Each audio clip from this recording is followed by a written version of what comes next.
आज कैसे हो सभी। आज अपन पढ़ेंगे जैव विविधता एवं संरक्षण यानी बायोडाइवर्सिटी एंड कंजर्वेशन। इसमें जैव विविधता एवं संरक्षण को पढ़ेंगे। देखो, पृथ्वी पर 20,000 चींटियों की जातियाँ मिलती हैं और बीटल भृंग की 3 लाख, 10 से यानी मछली की 28,000 और 20,000 से अधिक आर्किड यानी अधिक पादप भी। ठीक है। अब जैव विविधता हमारे जैव मंडल में न केवल जाति स्पीसीज स्तर पर वरन जैविक संगठन के सभी स्तरों पर कोशिका के वृहत्तमों से लेकर जीवों तक बहुत विविधता मिलती है। जैव विविधता शब्द सामाजिक जीव विज्ञानी एडवर्ड विल्सन। जैव विविधता शब्द किसने दिया था? इम्पोर्टेंट है, नीट में आया हुआ है। इस जैव विविधता शब्द किसने दिया था? एडवर्ड विल्सन ने। और जैविक संगठन के प्रत्येक स्तर पर उपस्थित विविधता को निम्न प्रकार से दर्शाया गया, यानी कि विविधता निम्न प्रकार की है। जैविक संगठन के स्तर पर आनुवंशिक विविधता एक जाति आनुवंशिक स्तर पर अपने वितरण क्षेत्र में बहुत विविधता दर्शा सकती है। महल्ले की विभिन्न श्रेणियों में उगने वाले औषधीय पादप राउवोल्फिया पोमेटेरिया, जो कि नीट में आएगा क्वेश्चन है। और इसके द्वारा उत्पादित रसायन नेसर्गिक की क्षमता सांद्रता से संबंधित हो सकती है। और भारत में 50,000 से अधिक आनुवंशिक रूप से धान, 1,000 से अधिक आम की जातियाँ। ठीक है। दूसरी है जातीय स्पीसीज विविधता। ये विभिन्न जाति स्तर पर, मतलब जाति है तो जाति स्तर पर है भाई, पहली बात। इसमें पश्चिमी घाटी की वजह जातियों की विविधता पूर्वी घाट से अधिक है, जो कि नीट में आया हुआ क्वेश्चन है। पारिस्थितिकी यानी इकोलॉजिक विविधता, ये विविधता पारितंत्र स्तर पर है। इसमें भारत के रेगिस्तान, वर्षा वन, करान, मैंग्रोव, प्रभात वित्ती, जो कोरल रीफ बोलते हैं, आर्द्र भूमि, ज्वारदानमुख, एस्चुरी, अल्पाइन, शांतल, मीडोज की पारितंत्र विभिन्नता स्कैंडिनेवियन से अधिक है। ठीक है। अब पृथ्वी तथा भारत में कितनी जाति स्पीसीज हैं? IUCN यानी international union for conservation of nature and natural resource 2004 के अनुसार 1.5 मिलियन से कुछ अधिक तो जंतु व पादपों की कुल जातियां हैं, लेकिन हम ज्ञात नहीं है, सारी जाति ज्ञात थोड़ी ना है। और कुछ चरम आकलन की परास 20 से 25 मिलियन है, लेकिन रॉबर्ट मे द्वारा बताया गया है कि अधिक संतुलन और वैज्ञानिक रूप से शुद्ध आकलन वैश्विक जाति विविधता को 70 लाख 7 मिलियन मानते हैं, यानी कि रॉबर्ट मे के अकॉर्डिंग है 7 मिलियन, जो कि नीट में आया हुआ क्वेश्चन है।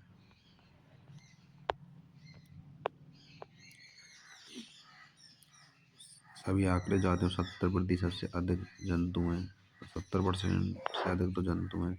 शैवाल, कवक, ब्रायोफाइटा, आवर्तवीज जैसे पादपों को मिलाकर 22% है, मतलब इन सब ने मिला के 22% है। शैवाल, कवक, ब्रायोफाइटा, आवर्तवीज जंतुओं में कीट सबसे अधिक है, इम्पोर्टेंट है। जंतुओं में कीट सबसे अधिक है, 70% से अधिक भाग बना हुए, 10 जंतुओं में 7 कीट हैं। ठीक है। संसार में कवक जातियों की कुल संख्या मछली, उभयचर यानी एम्फीबिया, सरीसृप, रेप्टाइल, स्तनधारी मैमल्स से अधिक है।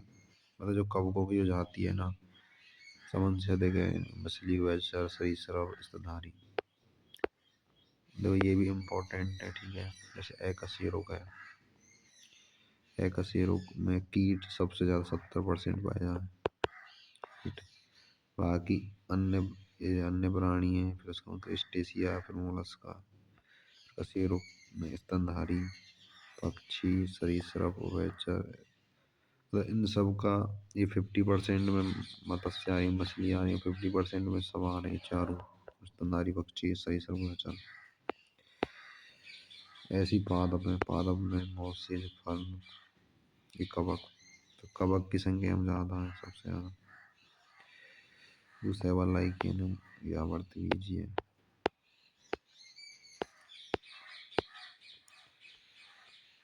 देखो भारत का भूमि क्षेत्र विश्व का केवल 2.4% है। इम्पोर्टेंट जो नीट में भी है वो क्वेश्चन है। एन फॉर नीट, ठीक है। और इसकी वैश्विक जाति विविधता 8.1% है। यही कारण है कि संसार के बाहर है वहाँ विविध देशों में भारत भी एक है।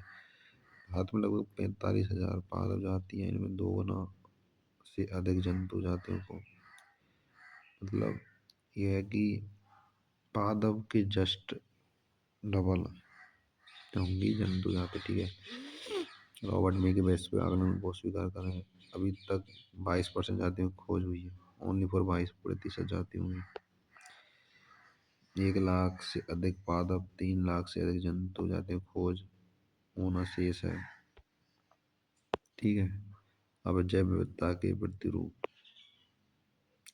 अक्षांश पे बढ़ता सबसे पहले सामान्य भूमध्य रेखा से ध्रुवों की ओर, भूमध्य रेखा से ध्रुवों की ओर जाने पर जाति विविधता घटेगी, ठीक है। इम्पोर्टेंट है। केवल कुछ ही आबादों को छोड़कर उष्णकटिबंधीय क्षेत्र यानी इसकी अक्षांश सीमा 23.5 डिग्री उत्तर से 23.5 डिग्री दक्षिण, यानी 23.5 सेम है दोनों पर, उत्तर से दक्षिण है में शीतोष्ण या ध्रुवीय प्रदेशों से अधिक जातियां पाई जाती हैं। भूमध्य रेखा के समीप कोलंबिया इम्पोर्टेंट भाई ना, कोलंबिया कोलंबिया में 1400 अच्छी जातियां हैं, ठीक है। ग्रीनलैंड में 71 डिग्री सेल्सियस में, मतलब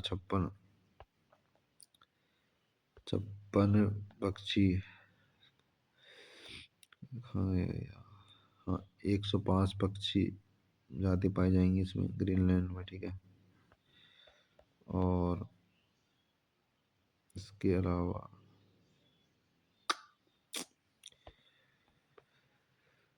देखो कोलंबिया में 14 पक्षी जाति, न्यूयॉर्क जो 41 डिग्री उत्तर में है उसमें 105 जाति है, ग्रीनलैंड में 56 है ना, 56 पक्षी जाति। भारत में अधिक, इसका अधिकतम भूभाग उष्णकटिबंधीय क्षेत्र में 1200 से अधिक है,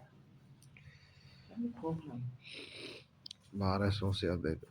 ये सबसे ज़्यादा कोलंबिया में, उसके बाद में भारत में पक्षी जाति, ठीक है। उसके बाद में देखेंगे न्यूयॉर्क में, फिर ग्रीनलैंड में, ठीक है। इक्वाडोर के उष्णकटिबंधीय के वन में जैसे कि इक्वाडोर सम्मेनी पौधों की जाति यूएसए यानी संयुक्त राज्य अमेरिका के मध्य पश्चिम में स्थित शीतोष्ण क्षेत्र के वनों को 10 गुना अधिक है। मतलब जो इक्वाडोर सम्मेनी पौधों की जो जाति है ना, यूएसए से 10 गुना अधिक है। दक्षिण अमेरिका के अमेजन उष्णकटिबंधीय वनों की जैव विविधता पृथ्वी पर सबसे अधिक है, जो कि नीट में वो क्वेश्चन है, नीट में।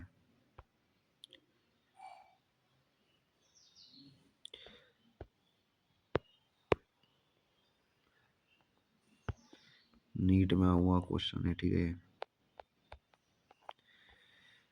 इसके अलावा 40,000 पादप जाति, 3,000 मत्स्य यानी मछली, 1,300 पक्षी, 427 स्तनधारी और उभयचर सरीसृप, 427 उभयचर, 378 सरीसृप, 1,25,000 से अधिक अकशेरुक और 2 लाख कीट जातियों की खोज होना भी शेष है। इनका तो खोज है ना, शेष है, अभी तो वही लगा लो आप लोग। पारिस्थितिकी तथा जैव विकास विद्वान बहुत सी परिकल्पना दी, उसमें कुछ निम्न है, जैसे जाति उद्भवन इन स्पेसिएशन आमतौर पर समय का कार्य। शीतोष्ण क्षेत्र प्राचीन समय में बार बार हिमनद होता रहा है, जबकि उष्णकटिबंधीय क्षेत्र लाखों वर्षों से अपेक्षाकृत आबद्ध रहा है। इसी कारण जाति विकास विविधता के लिए बहुत समय मिला। दूसरा, उष्णकटिबंधीय पर्यावरण शीतोष्ण पर्यावरण से विभिन्न तथा कम मौसमी परिवर्तन दर्शाता है।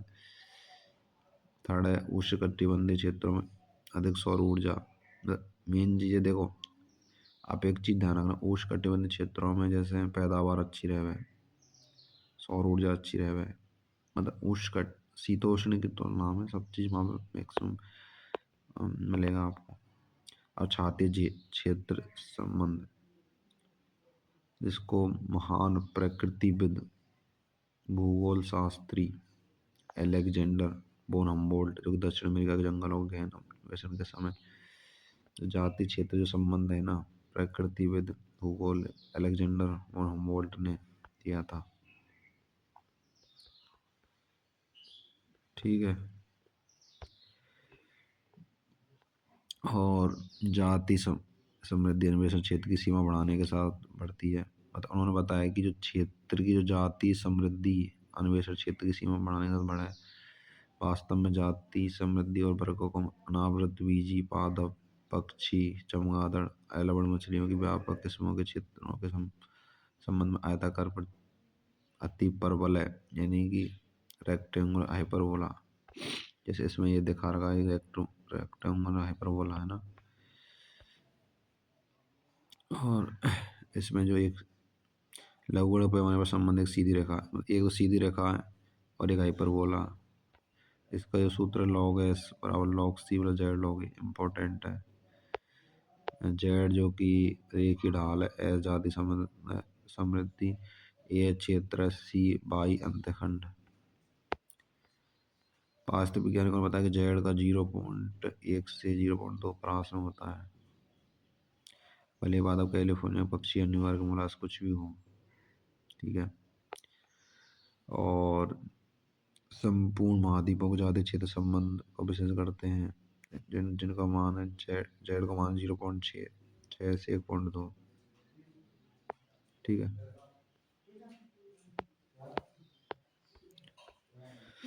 और वहीं विभिन्न महाद्वीपों उष्णकटिबंधीय वनों के फलहारी पक्षी इस रेखा की ढलान 1.15 है। अब जाति विविधता का पाई तंत्र में महत्व। ठीक है। डेविड टिलमैन जो कि इम्पोर्टेंट, डेविड टिलमैन द्वारा प्रयोगशाला के बाहर के भूखंडों पर लंबे समय तक पाई तंत्र इकोसिस्टम के प्रयोग इस बारे में कुछ महत्वपूर्ण उत्तर दिए हैं। इम्पोर्टेंट है।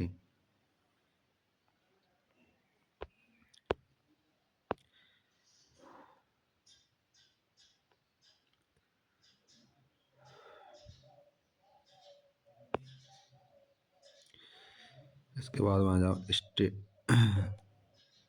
स्टैनफोर्ड के पास स्थित पॉल एहरलेख का उपयोग रिवेट पॉपर परिकल्पना से हमें यह विचार प्रस्तुत कर सकते हैं कि वायुयान पारितंत्र यानी जो वायुयान है वो पारितंत्र है और हजारों रिवेट जनजातियों द्वारा सभी भागों को जोड़ जाता है। वायुयान का हर यात्री एक रिवेट कीलक को ले जाने लगे तो आरंभ में जहाज की सुरक्षा प्रभावित नहीं होगी। अधिक रिवेट हटा ले जाएं तो मतलब कमजोर रह जाएगा जहाज। साथ ही यह भी महत्वपूर्ण है कि रिवेट हटाया गया जहाज के पंख का रिवेट हटाना हवाई सुरक्षा की दृष्टि से जहाज के अंदर सीट व खिड़कियों के रिवेट हटाने से अधिक महत्वपूर्ण है। ठीक है। और देखो इसमें स्टैंडफोर्ड पारिस्थितिकविद पॉल एहरलेख ने रिवेट पॉपर परिकल्पना दी जो कि नीट में आया हुआ क्वेश्चन है। ठीक है। और ये वाला भी क्वेश्चन नीट में आ गया, डेविड टिलमैन वाला।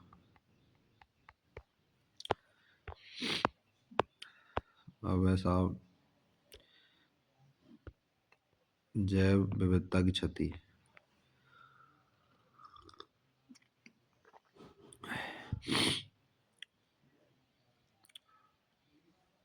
आईयूसी यानी कि लाल सूची यानी कि रेड डाटा बुक होती है ना, उसमें 2004 के अकॉर्डिंग पिछले 500 वर्षों में 784 जाति जिसमें 338 कशेरुक, 359 अकशेरुक, 87 पादप जाति।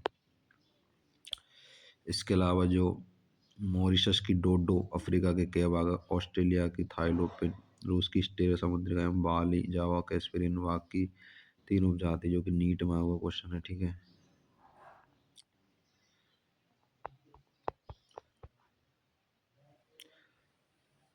मॉरिशस की डोडो, अफ्रीका के केवागा, ऑस्ट्रेलिया थाईलोपिन, रूस की स्टेरा समुद्री गाय और बाली है, जावा है, कैस्पेरियन वाघ की 3 उपजाति। ठीक है।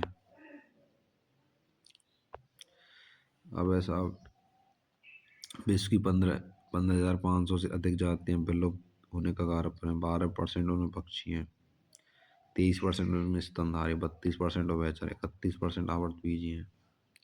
ये भी इम्पोर्टेंट है पर नीट में ना आया भाई। ठीक है।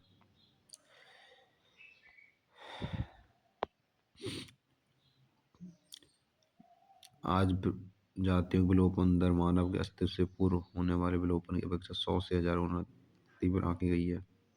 ठीक है। अब अगर किसी क्षेत्र की जैव विविधता की हानि होने से पादप उत्पादकता घटेगी तो सही बात है, पादप उत्पादकता घटेगी। पर्यावरण समस्या जैसे सूखा के प्रति प्रतिरोध में कमी आवे। कुछ कुछ पारितंत्र की प्रक्रियाओं जैसे पादप उत्पादकता, जल उपयोग, पीड़क रोग चक्र परिवर्तनशीलता बढ़ जाएगी। अब जैव विविधता की क्षति के कारण जो कि इम्पोर्टेंट है, जाति विलोपन की बढ़ती हुई दर विश्व का जिसका विश्व सामना कर रहा है मुख्य रूप से मानव क्रियाकलाप के कारण है। इसके चार मुख्य कारण है जो कि नीट में आया हुआ क्वेश्चन है मल्टीपल बार। इसमें सबसे ज़्यादा जो क्वेश्चन पूछा आवासीय क्षति विखंडन, उसमें मतलब जो होता है ना कि जैव विविधता की क्षति के कारण कौन सा, उसमें आवासीय क्षति विखंडन ऑप्शन में मिलते ही जैसे क्लिक कर देना। वैसे चारों में से चारों मिल जाए तो चारों तो क्यों मिलेंगे, चार ऑप्शन रहेंगे तो एक ही मिला को तीन डिफरेंट हैं। चारों में जो मिले उसको क्लिक करो, सीधी बात। आवासीय क्षति विखंडन में ये जंतु और पौधे के विलुप्तीकरण का मुख्य कारण है, इम्पोर्टेंट है। ये वर्षा वनों से होने वाली आवास क्षति का सबसे अच्छा उदाहरण है। ठीक है, सबसे अच्छा उदाहरण है ये वर्षा वनों से होने वाली आवास क्षति का। एक समय वर्षा वन 14% क्षेत्र में थे, अब 6% पर रह गए।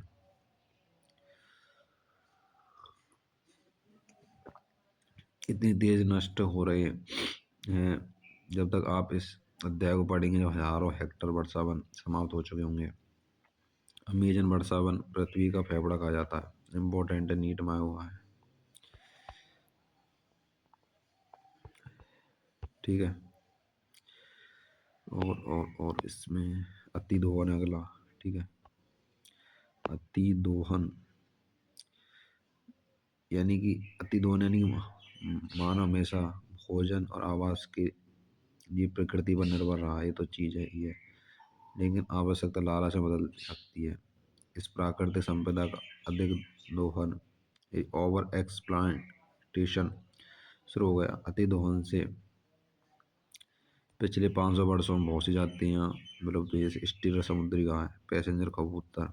आज बहुत सी समुद्री मछलियाँ की जनसंख्या शिकार के कारण कम होती जा रही है, जिसके कारण व्यवसाय महत्व के खतरे हैं। यानी अति दोहन से एक तो स्टीलर समुद्री गाय और पैसेंजर कबूतर विलुप्त हो गए, जो कि नीट में क्वेश्चन है। अब ऐसा विदेशी जातियों का आक्रमण, यानी बाहरी जातियां अनजाने में जानबूझकर किसी भी उद्देश्य से एक क्षेत्र में लाई जाती हैं।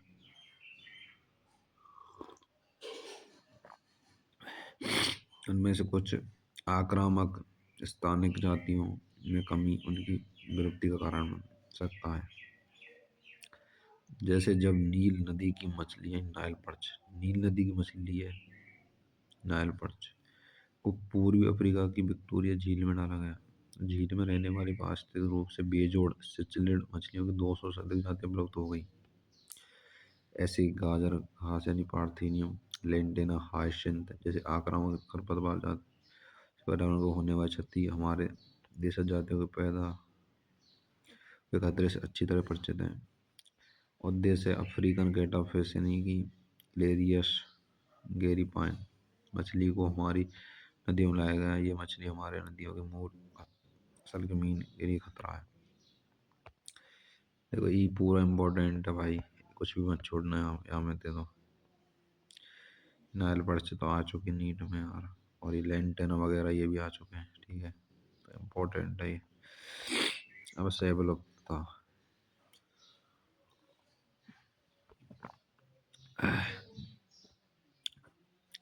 एक जाति विलुप्त होती है तब उस पर आधारित दूसरी जंतु व पादप जातियां विलुप्त होने लगती हैं।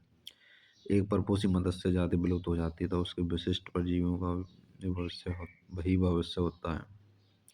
अब दूसरा उदाहरण विकसित यानी कोई वालुड़ परागणकारी यानी पॉलिनेटर साहूकारता का उदाहरण। एक पादप के विलोपन से दूसरे कीट का विलोपन भी निश्चित रूप से होता है। अब जैव विविधता संरक्षण, हम जैव विविधता को कैसे को क्यों संरक्षित करना है, ये चीज़ बताएगा इसमें, ठीक है। इसके बहुत से स्पष्ट अस्पष्ट कारण हैं जो समान रूप से महत्वपूर्ण है। इन्हें तीन श्रेणियों में बांटा गया है: संकुचित, संकीर्णित, उपयोगी। दूसरा व्यापक रूप से स्वार्थ उपयोगी व नैतिक, ठीक है, इम्पोर्टेंट है।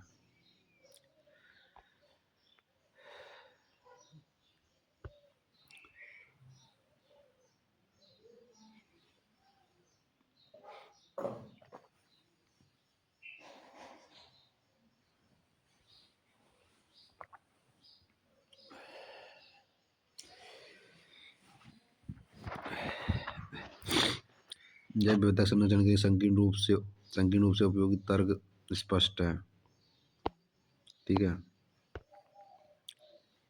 जैसे मानव को प्रकृति से प्रत्येक रूप से अनगिनत आर्थिक लाभ है, जैसे खाद्य यानी कि अनाज, दालें, फल, ईंधन, रेशा, इमारती सामान, औद्योगिक उत्पाद जैसे टैनिन, स्नेगन, लुब्रिकेट, रंजक यानी कि डाई, रेजिन, इत्र और औषधि पादप। अब वैसे बाजार में बिक रही 25% से अधिक औषधि पादप से बनाई गई 25,000 से अधिक पादप जातियां विश्व के लोगों द्वारा पारंपरिक दवाई बनाने में उपयोग लाई जाती है, ठीक है।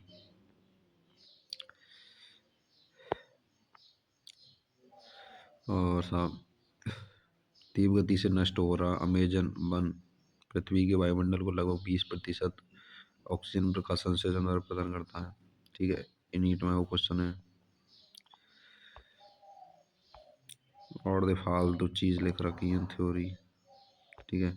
अब इसमें नैतिक यानी जैव विविधता संरक्षण के नैतिक तर्क का संबंध पृथ्वी ग्रह पर उपस्थित उन लाखों जंतु या पादप सूक्ष्म जातियों से जिनके साथ हम रहते हैं। ये दार्शनिक आध्यात्मिक रूप से हमें ये समझने की आवश्यकता है प्रत्येक जाति का अपना निज मूल्य होता है, सी बात है। जैसे अपनों इस पृथ्वी में मूल्य है तो और भी जैसे जंतु जाति हैं उनको, पेड़ पौधा को, सबन को मूल्य है भाई, उनको भी जीने का अधिकार है, ठीक है। भले ही इसका हमारे लिए चालू या आर्थिक मूल्य ना हो, मतलब ऐसा ना है कि कोई चीज़ काम आ रही है तो भाई वही सब कुछ है, नहीं नहीं, सबका अपना अपना महत्व है। हमारी नैतिक जिम्मेदारी बनती है हम उनकी देख रेख करें, जैविक धरोहर को आने वाली पीढ़ी के लिए सही हालात में बनाए रखें, ठीक है। अब जैव विविधता को हम संरक्षित कैसे कर सकते हैं, ठीक है।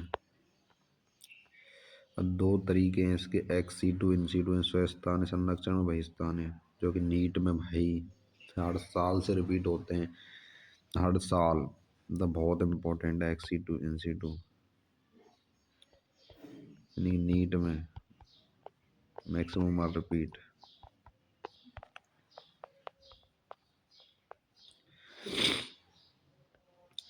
विकास तथा संरक्षण के बीच टकराव का सा, सामना करते हुए भी बहुत से देश अपनी सारी जैव संपदा के संरक्षण को अस्वाभाविक आर्थिक आर्थिक रूप से व्यवहारिक नहीं समझते हैं। जितने संरक्षण के साधन उपलब्ध हैं उनमें सभी विलोपन से बचाने के जितनी उनको बचाना दूर की बात है। भूमंडलीय स्तर पर इस समस्या की कुछ शेष संरक्षणविदों ने ध्यान आकर्षित किया है। उन्होंने अधिकतम सुरक्षा के लिए कुछ जैव विविधता हॉटस्पॉट पहचाने। जैव विविधता हॉटस्पॉट वे क्षेत्र हैं, जैव विविधता हॉटस्पॉट वे क्षेत्र होते हैं जहाँ पर जाति समृद्धि बहुत अधिक उच्च स्थानिकता। और ये नीट में क्वेश्चन है, जैव विविधता हॉटस्पॉट क्या है, मतलब जैव विविधता हॉटस्पॉट क्या क्या चीज़ है, मतलब विशेषता क्या है उसकी, कि उसमें ज़्यादा समृद्धि अधिक पाई जाए, उच्च स्थानिकता पाई जाए, ठीक है। और संसार में कुल 34 जैव विविधता हॉटस्पॉट हैं, जो कि नीट में वो क्वेश्चन है, नीट में दोनों क्वेश्चन आए हुए हैं, ठीक है।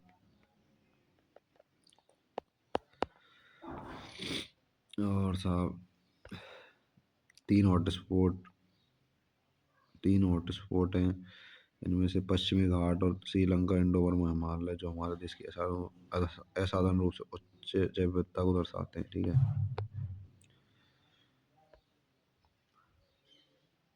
क्योंकि नीट में आया क्वेश्चन है, तीन हॉटस्पॉट हैं, पश्चिमी घाट, श्रीलंका, इंडो बर्मा।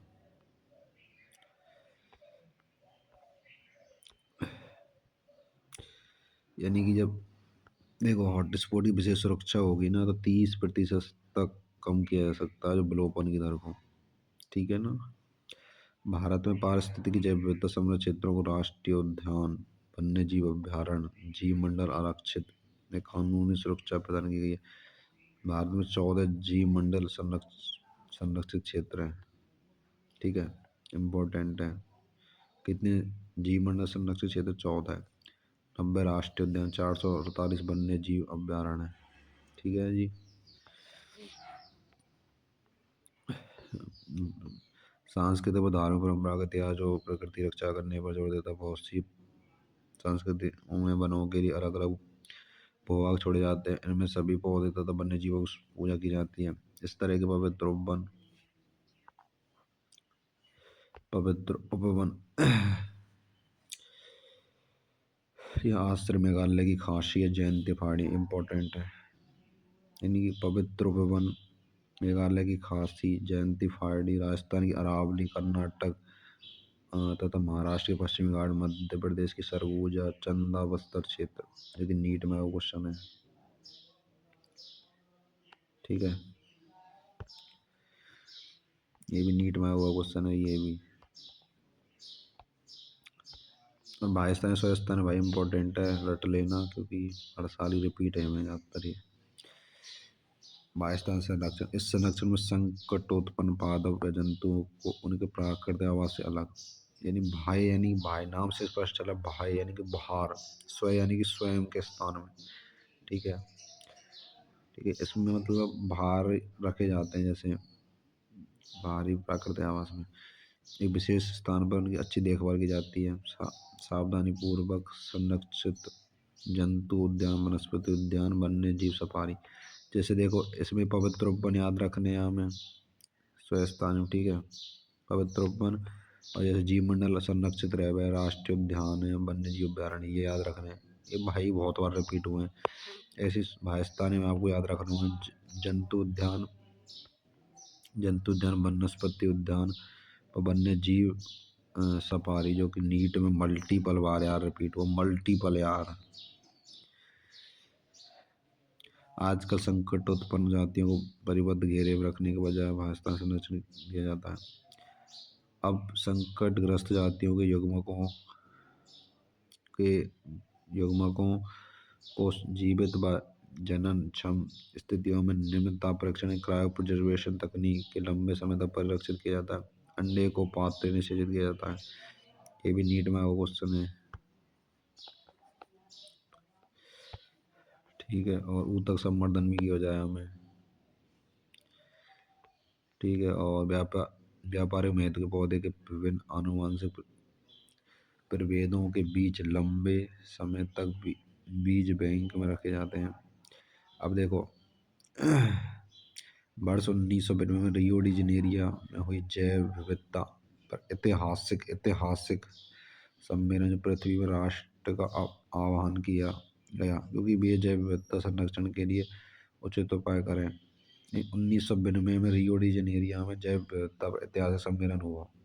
ठीक है, जहाँ राष्ट्र का आह्वान किया गया कि जैव विविधता संरक्षण के लिए उचित उपाय करें। इस सम्मेलन हो ना, वहाँ को जो मेन टारगेट हो कि जैव विविधता को संरक्षित किया जाए।